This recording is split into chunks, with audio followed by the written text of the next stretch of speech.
My ex-husband who cheated on me with my sister emailed me after 6 years. Original post. I, 33 female, met my ex-husband Dan, 40 male, almost 15 years ago at a restaurant when I was celebrating my 18th birthday. He was really nice, charming, and mature. He made me feel loved and special. For some context, I grew up in a dysfunctional family. My mom and dad used to always fight, and my dad would sometimes go out and not come back for months.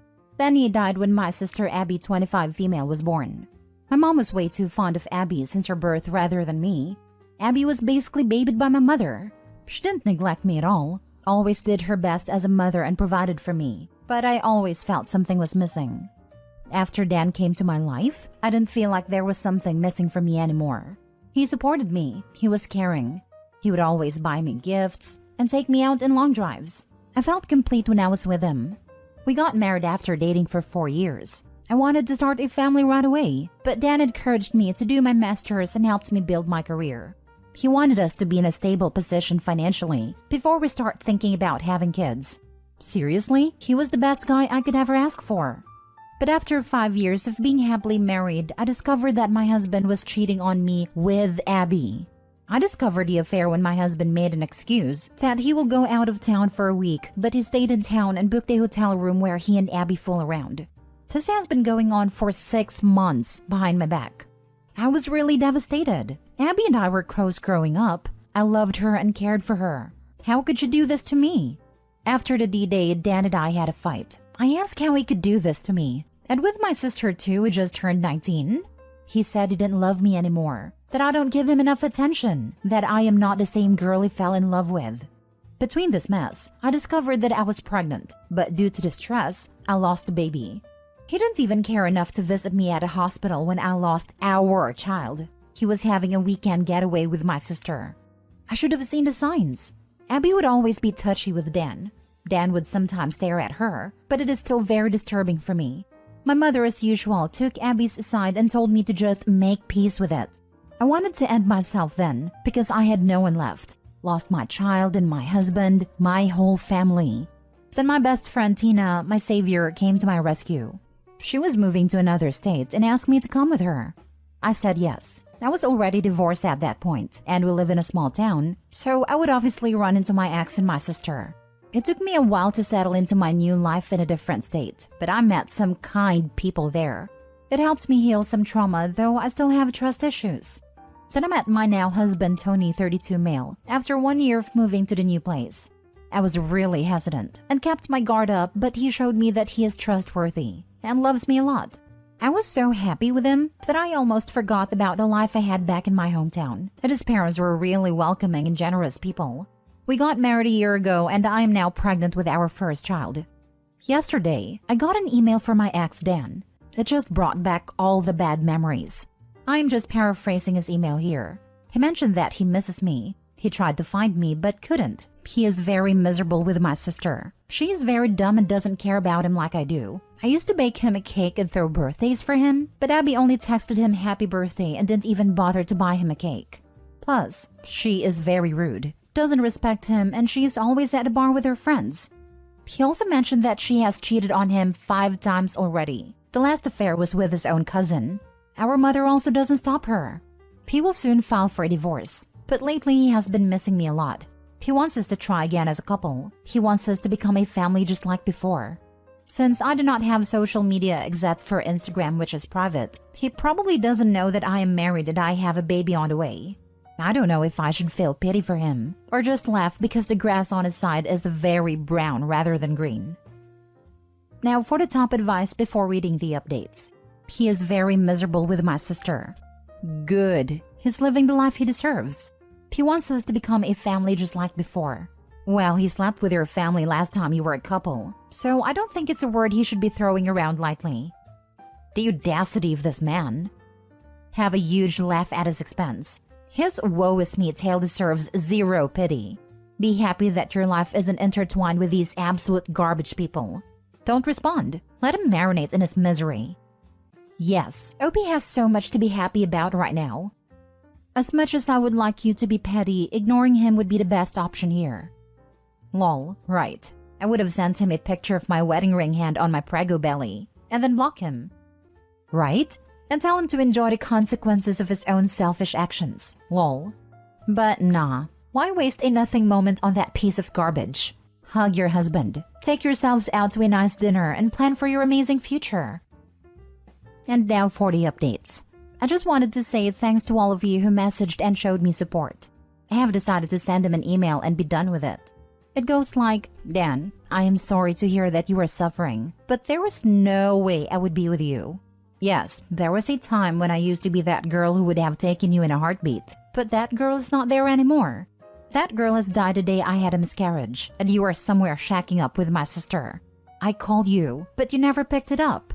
I am now married to a wonderful man who loves me and cherishes me. I am also pregnant with our first child and beginning this new chapter of my life with someone I love and care deeply. So please, do not contact me ever again. You made your choice, and you chose my barely legal sister over me. I do not care if she cheats on you or she doesn't respect you. Someone like you don't deserve loyalty and respect anyways. I have left my old life in my old town. It will be best for you to move on and have some self-reflection on yourself. You are just a deeply insecure man who is getting old and thought having a young woman would be good by your side. Goodbye. Update to 3rd of March. A lot of you have been asking me what he replied. Well, he replied within an hour of me emailing him. He said that he was stupid enough to believe that I would still wait for him. And he said he would always wait for me because no matter what, I will always be his baby doll. I cringed hard. He used to call me that, but now it feels repulsive. I also got an email from my mom and my sister. My mom just congratulated me and was excited that she's going to be a grandmother. And my sister also did the same and said she will be the cool aunt.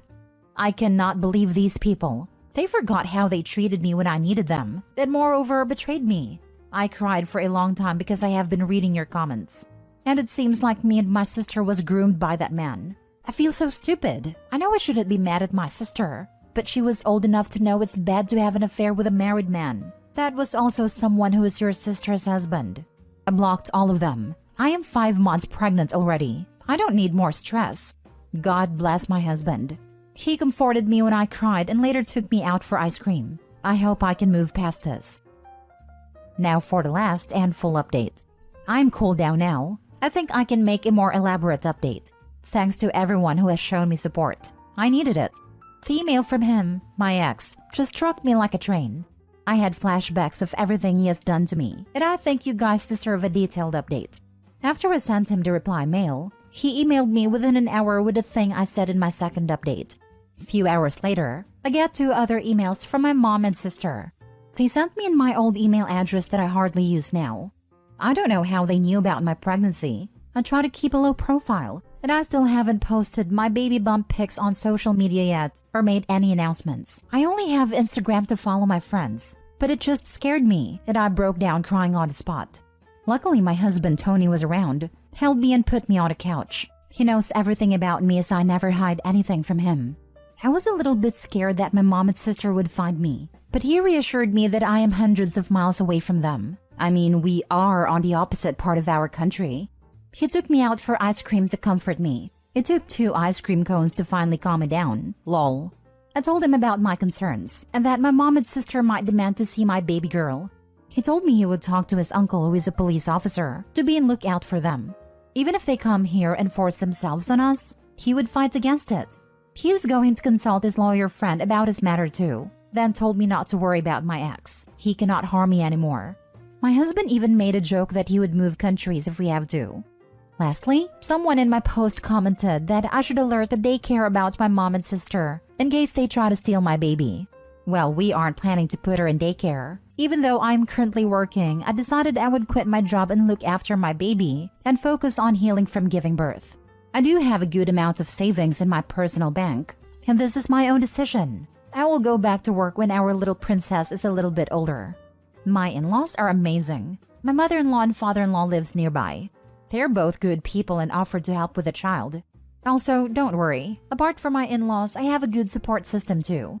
Tina and her wife Jenny basically adopted me. Lol. They are really good people and always helped me. I don't know what will happen in the future, but at least I am surrounded by some good people that I never had growing up. Now, I will take my leave and enjoy my husband pampering me. If something big happens, I will keep you guys updated. And my ex, sister, and mother are all blocked. I'm confused how she doesn't know how her mom and sister know about her pregnancy. The ex told them. Yeah, that doesn't really seem like a big mystery to me either. I'm not sure why she hasn't connected those dots.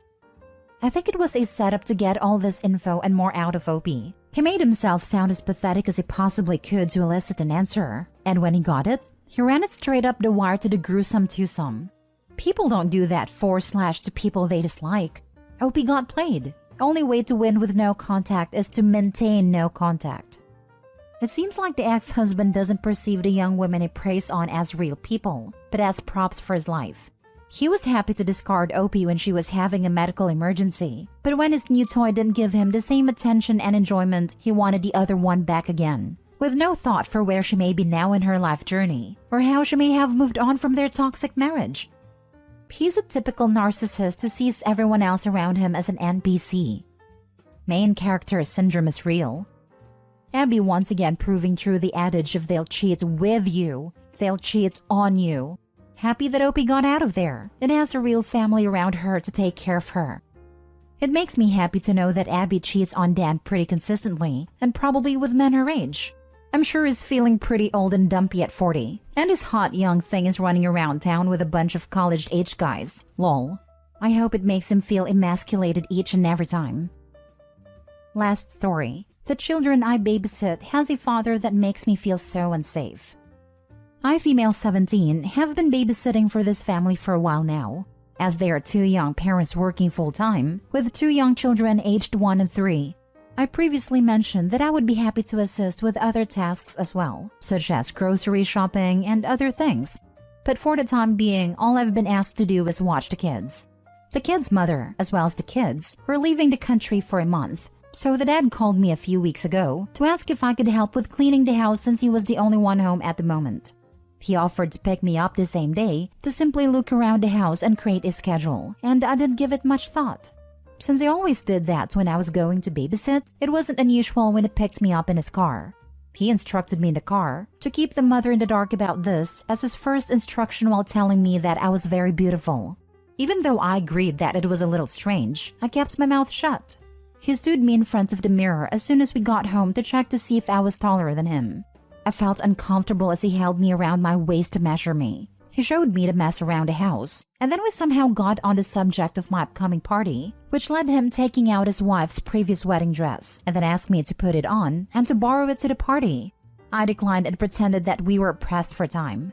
He offered to drive me to school later and said we could eat something small first. He gave me a Snicker and we sat down. I got a little bit of chocolate on my lips, and he forcefully touched my lips to take it off. We got out to the car and he once again reminded me to not say anything to his wife. He held my hand whilst his Tesla was on autopilot mode, told me to stop talking to other men while he was holding my hand. I was so startled by this that I mentioned that I had a boyfriend, which is true. He said something along the lines of, well, I guess that is okay, just don't ask him for money. I can always fix that, and don't work for another family as we need you here. I didn't respond to his comment much because I was so horrified. He continued to hold my hand, placing his hand beneath mine and holding it as if he were going to kiss it. Another strange thing was that he repeatedly asked me when I would turn 18. He said we could go out to eat sometime because he was so alone now, with the kids and wife being gone before he dropped me off. I don't know. It freaked me out. Please give me any advice. Should I stop working for the family and never meet him again? Edit. I would also like to mention that after he told me to not tell his wife, he said that his wife would block him and get super angry if I was even there. I think they talked about me before, and I assumed that she said that she didn't want me to be there alone with him. I also texted my boyfriend while I was still in the car with him. Not even 10 minutes had gone by and I already had a list of 7 red flags. Now for the top advice. Tell your parents, and then talk to the wife with your parents there for safety. Never keep this kind of thing a secret. Tell her you can never work for her or her family again, and then block their number. You do not need a job that much to put yourself in a dangerous situation. And he even tried to offer money and be your sugar daddy? So gross. Stay safe. Don't ever go back there. Thank you. I talked to my parents as soon as this happened, and they also advised me to not go back and work for them. I'm a little sad since I really loved kids, and the wife is very sweet as well. But I think it's for the best since even worse things can happen if I hang out with them alone again. I'm glad you told your parents and that they have your back. Dude is a creep. And who knows what he was planning to do if you continue to work for him. He was definitely testing the waters and would probably demand an intimate relationship of some kind. I feel sad for his wife. I've taught my daughter that if someone says not to tell us something, it is not like a Christmas gift from our moms. We need to know right now. We haven't gone too far into the nitty-gritty due to her age, but I've told her more than once that people who want to keep secrets from her parents are dangerous. I said that while she doesn't have to tell me what she talks to her therapist about, and I mean that and don't push it, she does need to tell me if something feels wrong or unsafe because it's my job to ensure she's safe. So far, she actually has. It also tells me ahead of time when she feels she's done wrong because she needs help. The only way that worked any further was by honoring her safety and well-being before addressing breaking a rule. But it's important. She has to feel safe with me as her mom, or I can't help her out of danger.